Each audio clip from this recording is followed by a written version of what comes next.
بسم الله الرحمن الرحيم. السلام عليكم ورحمة الله وبركاته. بغيت نتكلم في هذا اللقاء حول تنظيم المغرب لنهائيات كأس العالم رفقة إسبانيا والبرتغال في 2030، يعني ترشيح ديال المغرب وإسبانيا والبرتغال في 2030. واش هذا الملف يعني قريب يعني باش يتحقق ولا لا؟ هذا الشيء اللي كان في بداية الأمر كان يعني كل شيء كيقول على أنه هو قريب للتحقيق، قريب للواقع، أنه ممكن يعني القارة ديال إفريقيا وقارة أوروبا ينظموا كأس العالم. نخليو هذا من جهة، نتكلموا على شي حاجة أخرى وهي اللي غترجعنا لهذا الموضوع. الكل كيعلم على أن في يعني اسمها هذه ديال كأس إفريقيا ديال سوبر ليغ للأندية غتطبق خلال الموسم المقبل إن شاء الله بإذن الله، وغيكونوا فيها 8 ديال الفرق إفريقية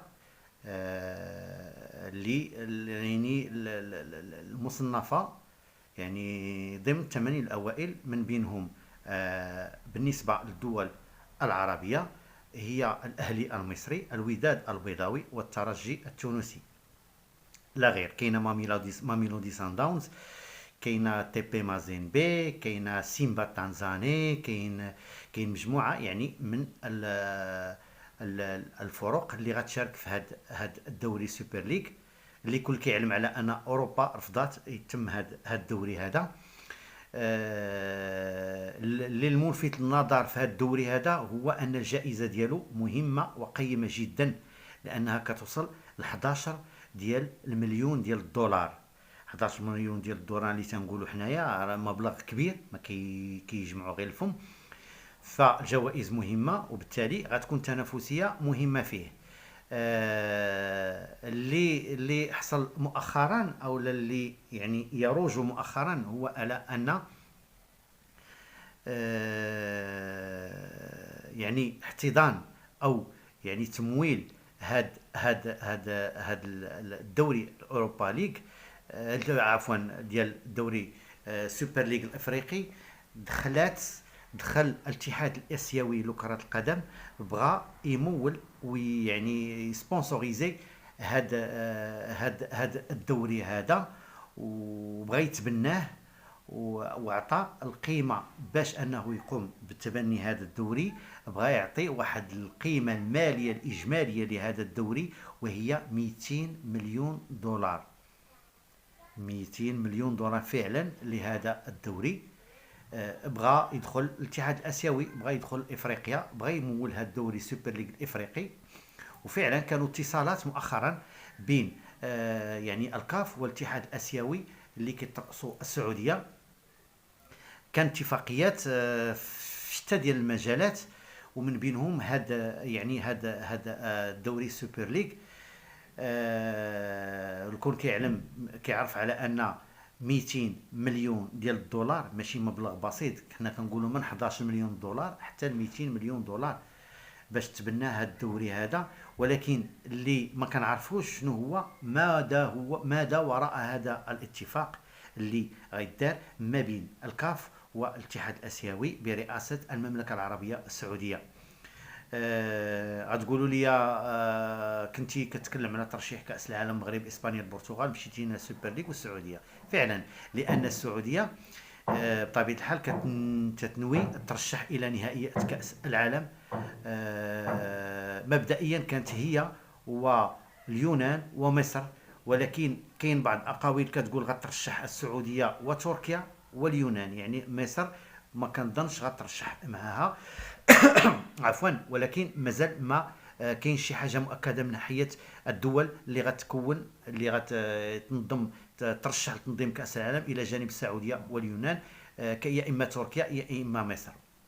المهم هذا ماشي هو كلامنا هو ان النهائيات اللي كنا حنا كنقولوا ربما يعني المغرب واسبانيا البرتغال غيفوزوا باغلبيه التصويت، لان ضامنين حنا يعني التصويت ديال اوروبا والتصويت ديال افريقيا كافيين اننا يعني هذا الملف هذا يفوز بهذا التنظيم، بشرف تنظيم نهائيات كاس العالم 2030. ولكن يعني المستجد اللي زاد جا جديد، وهو هذا الاتفاق بين الكاف والسعوديه باش يتبناو ويعني ياخذوا يمولوا هذا النهائي ديال السوبر ليغ الافريقي. الجميع تيقول على ان ربما هاد يعني لا خدات السعوديه هاد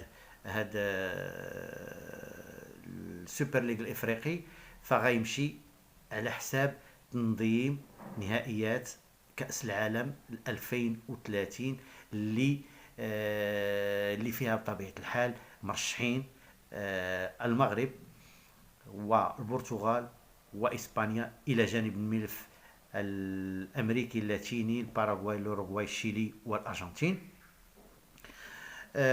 كان الكل كيقول على أن الأصوات الإفريقية سوف، أو أغلبها ماشي كل، أغلبها سوف تذهب إلى ملف اللي غتكون فيه السعودية. المقابل بطبيعة الحال هو ديك 200 مليون دولار ديال السوبر ليغ الإفريقي. من الآن فصاعدا حنا كنا كنعرفوا على أن تقريبا 54 دولة اللي في الاتحاد الإفريقي لكرة القدم، حيد منا واحد 4 أو لا 5 ديال الدول الاعضاء اللي كنا عارفينها ما غتصوتش للملف المغربي الاسباني البرتغالي. ولكن الان دابا بعد هذا المستجد هذا كنظن غيكونوا العديد من الاصوات الافريقيه المدعمه للملف المغربي الاسباني البرتغالي غتمشي الى الملف الاسيوي. وحنا كنعرفوا ان الملف الاسيوي مكون من دول اوروبيه واسيويه. الى خداو الاصوات ديال الاصوات الافريقيه، فتنظن غتكون غالبيه الاصوات الى غتمشي لهذا الملف هذا. اللهم الى مشينا في الطريق ديال على ان يعني اخر نسخه من كاس العالم، نهائيات كاس العالم، كانت في قطر، وبالتالي كانت في دوله اسيويه. فكنظن على ان الاتحاد الدولي لكره القدم ما غيعطيش يعني شرف تنظيم نهائيات كاس العالم للملف الاسيوي، لانه يلاه داز في هاد السنه اللي فاتت، وبالتالي كتجي الحظوظ للملف المغربي الاسباني والبرتغالي الى درنا مساله ديال تناوب القارات. ومن هذا المنطلق هذا الملف ديال السعودي واليوناني والمصري او التركي او تركيا، فكيفكروا على انهم ما غيقدموش الملف ديال 2030 وانما ملف 2034. وبهذا في ملف 2034، حيث هما عارفين ملف ديال 2030 ربما ما ينضموش لانها كانت في قطر، ولكن 2034 بغاو يضمنوا الاصوات الافريقيه، يعني الاصوات الافريقيه والاصوات الاسيويه والاصوات الاوروبيه يكونوا بجانبهم باش يمكن لهم ينظموا 2034. وهذا هو الهدف من يعني الهدف الرئيسي من انهم يتبناو اليوروبا لي السوبر ليغ الافريقي للموسم المقبل في كرة القدم. فهذا من جهة. من جهة أخرى، تنظيم نهائيات كأس إفريقيا ل 2025 تقريبا واحد 99% حسمات إلى صالح المنتخب أو صالح دولة المغرب. هي بلادنا هو اللي غينظم 2025. ولينا كنتكلموا على 2027 لأن 2025 بشكل ما حسمت. في 2027 المغرب يعني كي يعني كتعرف هناك دول اللي تقدمت مباشره دابا الان، تقدمت لطلب ترشيح هذه النهائيات، ومن بينها دوله السنغال اللي المغرب من الان هو كيدعم هذا الملف. اذا الا غنقولوا 2027 اللي فيها السنغال وفيها الجزائر وفيها بعض الدول الاخرى ربما مصر، لكن من بعد ما ينظم المغرب 2025 من المستحيل أن الجزائر تنظم 2027 لأنهم تقريبا في منطقة واحدة. السنغال ممكن، والمغرب غيدعم هذا الملف بشكل كبير باش تنظم السنغال 2027.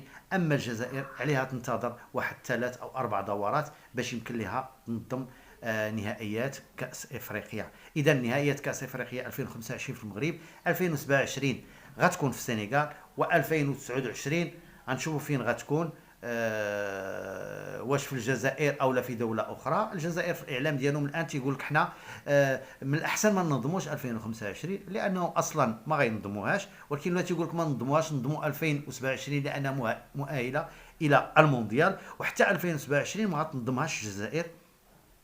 فهما قبل من ما يبان على ان المغرب هو اللي غينظم نهائيات كاس افريقيا 2025، كتقول لك حنا المرشحين وحنا الابرز وحنا اللي غنظموها وغنفوزوا بالتنظيم ديال كاس افريقيا.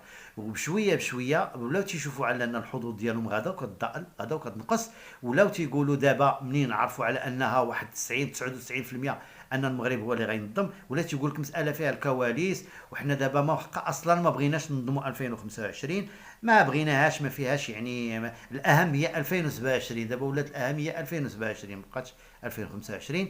ف 2025 ما غينظموهاش، و2027 حتى هي ما غينظموهاش، و2029 وشوف. المهم هادو هما اللي بغيت نتكلم معكم في هذا الموضوع. ما عرفتش، بغيت في التعاليق تقولوا لي واش فعلا ربما كاين هناك حظوظ ان المغرب واسبانيا والبرتغال ينظموها رغم التدخل الاسيوي عن طريق السعوديه ولا لا. واللي مازال ما اشتركش في القناه كنتمنى انه يشترك ويفعل زر الجرس باش يتوصل كل ما هو جديد، وفيما ندير شي فيديو يتوصل به. الى اللقاء وفي فرصه قادمه ان شاء الله.